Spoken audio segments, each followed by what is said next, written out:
Метрологичната проверка е начинът да сте сигурни, че данните, които използвате, са реални.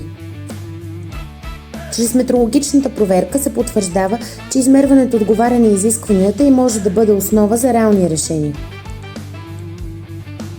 В Rodexim Trade предлагаме тази услуга в партньорство с ELAB България, оправомощена лаборатория за проверка на електромери. Проверките могат да бъдат първоначални, периодични и последващи след ремонт.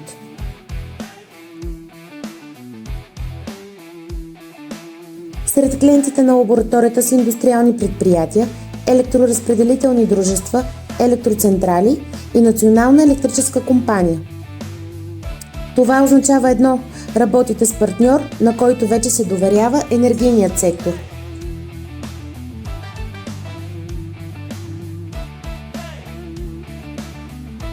Резултатите са проследими, признати и могат да се използват както за вътрешен контрол, така и при работа с клиенти и партньори. В Rodexim заедно с ELAB България, за да знаете, че измервате правилно.